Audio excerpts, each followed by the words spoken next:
Merci pour votre fidélité renouvelée à New World Economy. Nous sommes en plein pied dans la 5e République et la question qui taraude l'esprit de plusieurs jeunes qui nous suivent dans cette émission et qui sont partout sur le territoire togolais parce qu'il s'agit avant tout du Togo. Dans cette émission aujourd'hui, comment ferions-nous pour sortir du chômage? Est-ce possible à ce que chaque jeune sur le territoire togolais pourra-t-il avoir un emploi? C'est l'interrogation du jour et pour en parler, nous recevons sur ce plateau Pélagie.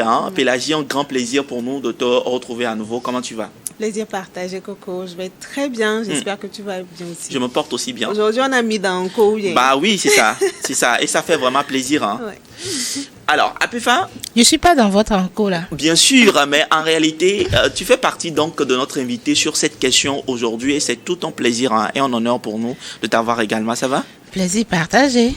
Ça me fait super bien, grand plaisir d'être là sur le plateau et surtout avec la thématique qu'on a aujourd'hui. Super. Je te trouve encore très élégant avec tes lunettes qui te donnent un air d'un télo. Nous sommes en 5e République. Ah, d'accord. Super. 5e République, nouvelles lunettes. Nouvelles lunettes. Ça marche. 5e République, nouvelles lunettes. Dans cette émission sera également l'apanage de Joseph Guély, le jeune sérieux, toujours élégant et mignon. Un plaisir pour nous de l'avoir également sur le plateau. Joseph, comment tu vas? Bah, ça va très bien, toi, Coco. Ça va aussi. Ah, je pense que j'ai fait l'exception aujourd'hui sur le plateau. Bah oui, tu as choisi de ne pas être en lunettes. C'est la 5e République, donc. Ah, alors on va dire en réalité que certains emportent, d'autres l'enlèvent. Wow. Certains emportent et puis d'autres l'enlèvent. Allons-y. Alors, tout de suite, Pélagie, sur ce plateau et dans cette émission, la question du jour, c'est comment faire pour amener chaque jeune à faire quelque chose, à sortir donc de la misère, de la pauvreté, de la risée, être là à demander, à rentrer dans les inbox, 200 la siwa, balder la filena. Et je suis à crier, j'ai eu ma licence en sociologie, en anthropologie, je suis juriste de formation. Et à la fin, en réalité, ça ne se traduit pas dans le quotidien. La question aujourd'hui, c'est comment faire, moi qui suis jeune, qui suis diplômé, mais qui suis au chômage, comment est-ce que je peux faire pour vraiment sortir de cette situation? Eh bien, merci. Aujourd'hui, ce thème, elle est assez, pas complexe, mais qui nous concerne, nous tous, sur le territoire togolais. Et en tant que jeunes, je crois que nous devons essayer, en tout cas, on se dit qu'on a les diplômes, on a la formation, mais il n'y a pas d'emploi, il n'y a pas de recrutement et tout. Et qu'est-ce que nous, en tant que jeunes, nous devons faire pour que nous puissions avoir de l'emploi? Déjà, il faut passer par la création d'entreprises, c'est-à-dire l'entrepreneuriat, qui, aujourd'hui, je crois qu'il y a des formations un peu partout pour former, que ce soit les jeunes filles, les femmes, les jeunes à un métier. Alors, je ne sais pas si nos téléspectateurs vont tous comprendre, mais un métier qui se fait pratique, vraiment, très, très pratique, qui va permettre à ce que, le jeune, en tant que jeune que nous soyons, et puis je vais prendre mon téléphone et puis je t'appelle, Coco, j'ai besoin de 1000 francs, passe-moi-ci. Alors que, on peut essayer de créer quelque chose à côté pour pouvoir avoir des revenus, des activités là qui vont nous permettre d'avoir des revenus assez, même si c'est pas conséquent, mais qui vont nous permettre de survivre en attendant que l'évasion soit quoi. Alors, à Péfa, cette semaine, je suivant, il y a eu un événement au niveau de 2 février où un maire, dont je vais pas citer le nom forcément, ici, qui disait que maintenant l'État ne va même plus recruter. L'État ne va même plus, il y aura plus question d'emploi. Et que tous les jeunes devraient se jeter ou bien aller vers l'entrepreneuriat et tout ce qui va avec. Quand j'écoute Pélagie sur le plateau, Pélagie pense que l'heure est vraiment d'aller au métier, à tout ce qui est... Est-ce que tu penses que finalement, franchement, pour oublier toute affaire de j'ai un diplôme, j'ai laissé mon CV, je ne sais pas, au niveau de EcoBank, Orabank, pour ne pas faire la publicité de cette structure-là sur ce plateau, est-ce que tu penses finalement que il faut forcément aller vers un métier? Oui, justement, merci pour la question. Pour répondre tout droit comme ça, c'est bien vrai. ce serait bien d'aller vers un métier, mais si tout le monde partait vers les métiers, est-ce qu'on a besoin de tout le monde dans les métiers? Si on prend 100 étudiants et que tout le monde va vers les métiers, il y a encore d'autres... il y a d'autres emplois qui sont là. Et si on dit que l'État ne va plus recruter, ça veut dire qu'au niveau de l'administration et tout, il n'y aura plus personne. C'est la question que je me pose. OK. Et là, je viens maintenant concrètement à ma question, à ta mon interrogation. Oui, à ton interrogation. Aujourd'hui, quand je vais prendre l'exemple de la Chine, peut-être que l'écart est trop grand. La Chine... où même les petits enfants de 10 ans ont leur petite entreprise à la maison. À la maison. En Chine, un enfant de 10 ans a sa petite boîte de fabrication de sardines, a sa petite boîte de fabrication de chargeurs, de piles, de bics, quoi que ce soit, de petits produits. Et je crois que ce petit-là, jusqu'à ce qu'il ne grandisse, 10 ans, 15 ans, 20 ans, il a déjà des acquis, il a déjà beaucoup de potentiel pour ouvrir une grande entreprise et ne pas attendre forcément le travail de son diplôme. OK. Moi, par exemple, je me suis formée en sociologie. OK. Et en première année, quand je suis entrée à l'université, on était 1500 et quelques dans un amphi de 600. Wow. Mais quand je suis arrivée, c'est comme si nous d'Adjedine, quoi. Je me suis dit, mais tous les 1000... C'est pas trop dire ça, s'il vous plaît. Nous d'Adjedine, oui, avoir la foule, l'affluence et tout ça. L'affluence, la foule avec, d'abord, 1500 personnes dans un amphi de 600. Imagine un peu ce que ça donne. Quand tu te demandes, à la fin, est-ce que nous tous là, ces 1500 là, dans quoi au Togo avec sociologie? Vous voyez un peu? C'est l'interrogation. Donc, forcément, il y aura du chômage. Donc, il y a des métiers, il y a des formations. Il faut vraiment étudier sa formation, savoir tous les contours de cette formation avant de s'y jeter. Si beaucoup de jeunes sont au chômage aujourd'hui, c'est parce que on ne maîtrise pas vraiment quelle formation faire concrètement après le bac. Quelqu'un pourrait mieux s'en sortir dans la cordonnerie. OK. Cordonnerie, au lieu d'aller traîner en anthropologie, en psychologie, il a fait jusqu'à 3 ans, 4 ans, 5 ans, mais il est là, il dit qu'il cherche du travail. Maintenant, combien d'entreprises vont recruter des psychologues au Togo? Mais en même temps, c'est frustrant, Joseph. C'est pas frustrant, par exemple, malheureusement, quand on dit, dans un premier temps, que étudier, par exemple, le système éducatif ou bien l'éducation au Togo, quand les Togolais, quand ils ont leur licence et tout ça, quand ils arrivent à l'étranger, ils sont brillants, ils s'en sortent très bien. Ça voudrait dire en réalité qu'il y a quand même de la rigueur dans l'étude. Oui. Et même les étrangers viennent, par exemple, au Togo, étudier chez nous. Et quand jeune se tue, travaille, jusqu'à ce qu'il ait un diplôme, licence, master. Et qu'on lui dit, par exemple, que parce qu'il n'a pas de travail, qu'il va se jeter dans la cordonnerie, ou encore, bon, c'est juste un exemple. Le système éducatif est bon. Le système éducatif est bien solide. Mais maintenant, quand on sort, on devient quoi avec ça? On devient quoi? Super. Alors, dans quoi de pratique on y va? Est-ce que pour toi, Joseph, ce n'est pas ça qui, aujourd'hui, empêche les jeunes de se dire que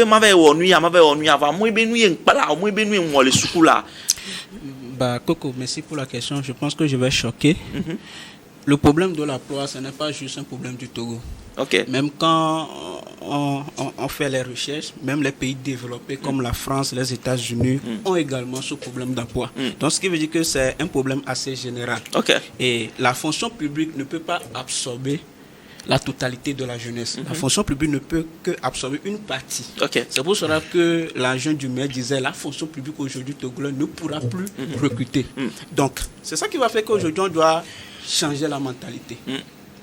Il faut que, puisque la base est déjà faussée, puisque APEFA a donné l'exemple de la Chine, mais maintenant, nous, on n'a pas fait ça. Maintenant, qu'est-ce qu'il faut faire? Il faut changer la mentalité ou il faut maintenant adopter la mentalité des Anglais. Okay. J'ai ma licence, mon master, mon doctorat. Oui, tu as ça, tu as tes diplômes, mais je pense qu'il faut carrément sortir maintenant des diplômes pour aller trouver quelque chose du réel qui te permet de survivre. Aujourd'hui, je pense que Pélagie et APEFA, ils ont donné de très belles exemples. Pour ne pas citer, il y a les associations, il y a les organisations. C'est là que tu peux développer les soft skills. OK. Parce que le marché de l'emploi, on peut tout dire, il y a le marché, mais c'est très compétitif. Il y a ça aussi. Il y a le marché. Si la fonction publique ne peut pas absorber, je pense qu'il y a les entreprises. Mais sur le marché des entreprises, on choisit les excellents. On choisit les gens qui ont plusieurs cassettes. On choisit les gens qui ont la compétence. Mais Joseph, en même temps, pour ne pas te couper la parole, avant de laisser la parole à Pefa et Pelagie sur le plateau, on dit souvent qu'en réalité, que par exemple, que notre pays ou l'Afrique a tellement de ressources pour permettre à ses enfants d'avoir du travail, que si réellement, j'entends dire, et c'est ce que je reporte sur ce plateau, qu'avec les ressources que nous avons, avec ceci ou cela, l'État peut faire davantage et donner plus d'ouverture aux jeunes, et pour eux, c'est ce qui ne se fait pas. Qu'est-ce que tu en penses? Oui, je pense que c'est une réalité, mais une réalité n'est pas la vérité. L'État n'a pas que pour sujet de l'emploi des jeunes. Il y a la santé, il y a beaucoup de choses. Donc, ce qui veut dire que quand tu fais face à cette vérité, c'est à toi-même de te lever, de te chercher et de tracer ton chemin. C'est pour ça que moi, je me dis, c'est vrai, on a fréquenté. Il faut qu'on sorte de cette mentalité française qui nous a été inculquée dès les jeunes âges où tu fréquentes, tu as ton diplôme et puis tu as un emploi. Super. Ça ne marche plus. Super. Alors, Pelagie, sur le plateau, quand une personne continue ses études, la personne a son master et tout, et puis après on réalise que parce qu'il n'a pas trouvé du travail qui répond réellement à sa formation, et tout de suite il est en train de vendre au bord de la route, il est en train de faire ceci et tout, quelque part est-ce que la société ne voit pas en ce jeune-là un échec? Est-ce que ce n'est pas la perception qu'on a aujourd'hui, et lui-même il est frustré dans ce qu'il est en train de faire?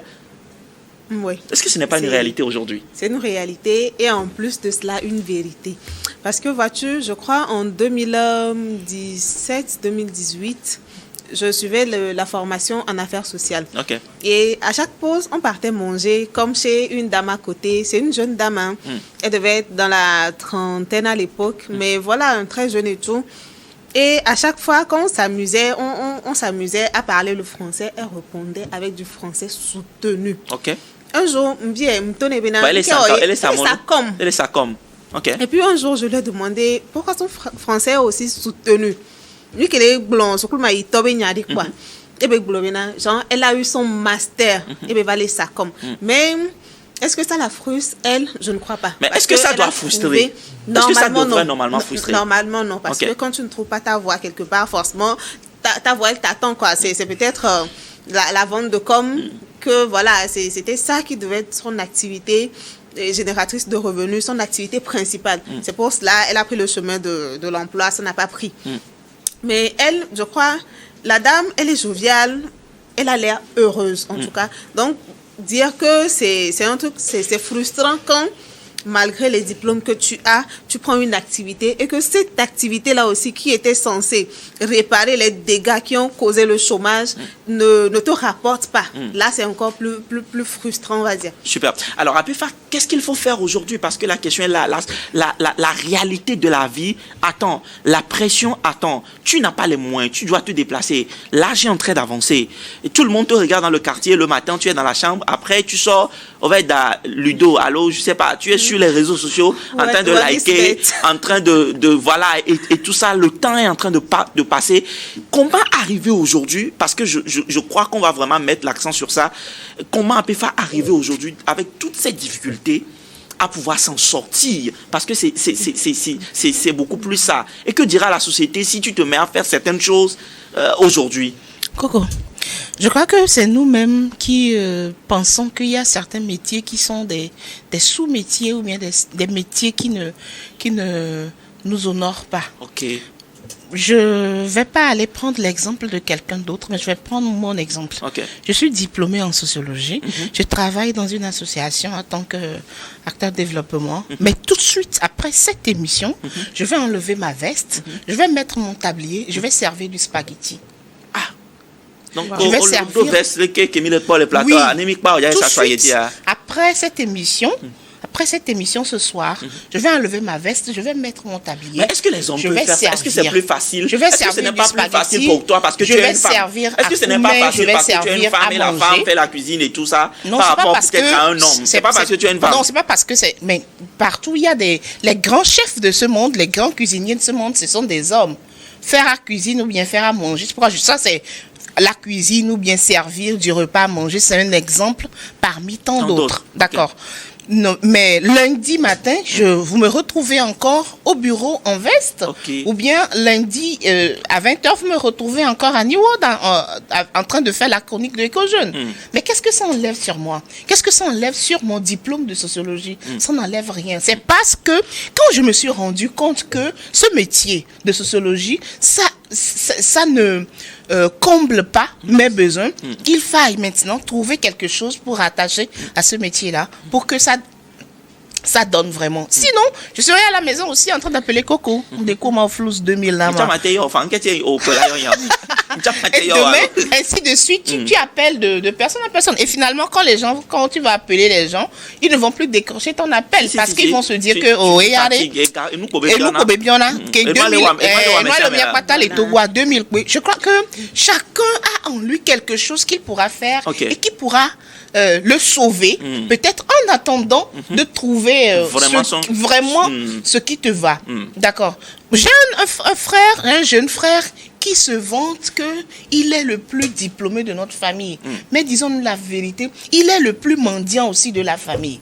Celui-là qui se dit qu'il est le plus diplômé de notre famille, qui se vante ses diplômes, il est également le plus mendiant. Mais comment tu expliques qu'il n'arrive pas, comment tu expliques ça, qu'il n'arrive pas à se lever? Justement, et tout ça, là? Parce que il trouve ces travaux-là, des emplois comme des sous-emplois de seconde catégorie. Est-ce que le facile là? Et nous, on niveau.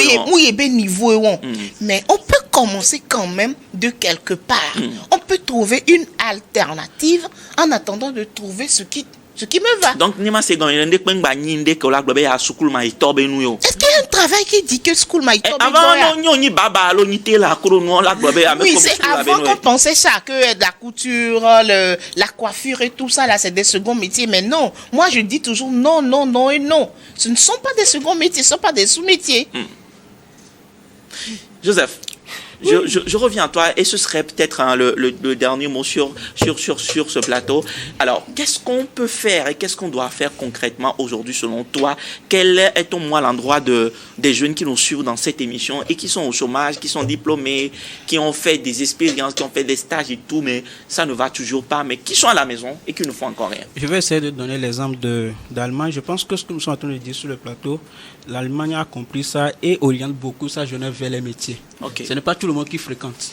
C'est-à-dire, tu as, par exemple, tu as ton BPC, on va prendre l'équivalent du BPC, on t'oriente vers un métier ou bien on essaie de détecter un talent. Donc, ce qui veut dire que l'État togolais est en train de faire sa part, mais ça ne sera jamais suffisant.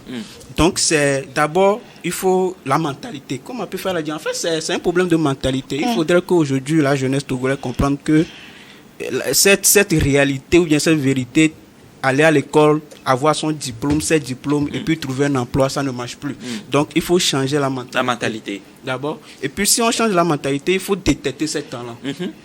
Aujourd'hui, quelle capacité là? Je pense qu'aujourd'hui, voilà, les métiers numériques. Aujourd'hui, on en cherche.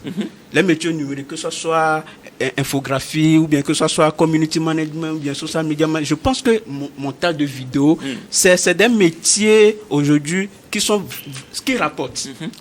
C'est vrai qu'on ne fait pas beaucoup la publicité sur ces métiers, mais qui rapportent. Et il n'y a pas de sous-métier. Bizarrement, tu sais, nos mamans vendent à la maison. Tu vas voir un étudiant qui a sa licence en marketing, au lieu d'aider sa mère à accroître les chiffres de vente, elle cherche emploi quelque part.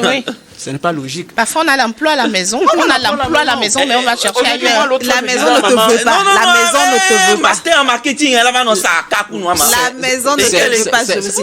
On a nos mères qui vendent forcément quelque chose. Donc, tu as ta licence, bien tu as fait action vente commerciale, développe ça avec ta maman.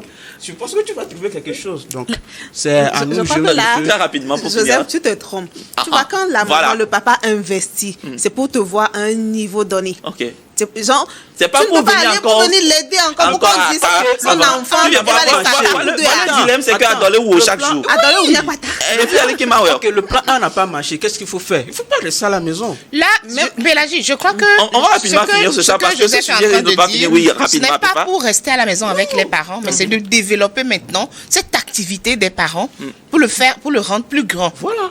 Parce que nos mamans n'ont pas vraiment professionnalisé. Maman, elle fait venir 10 sacs de charbon du Nord. Maintenant, toi, comme moi, est-ce que tu peux maintenant mettre une stratégie en place pour que sur les réseaux sociaux, faire venir maintenant 50 ou 100 sacs. C'est développer cette activité. Là, tu es d'accord. Là, je suis d'accord. Ton dernier mot à l'endroit des jeunes qui nous suivent dans cette émission. Alors, pour ces jeunes qui nous suivent, vraiment, dire qu'il n'y a pas d'emploi, c'est vrai. Tout le monde se démerde. Quand tu vois une activité qui te plaît, essaie. Si ça ne marche pas, tu peux quitter. Et quand on est jeune, on a le droit de faire des erreurs. On a le droit de faire des tonnes et des tonnes d'erreurs. Donc, quand tu prends une activité, ça ne marche pas, faut quitter, faut laisser, tu prends encore un autre. Ce qui est sûr, un va prendre.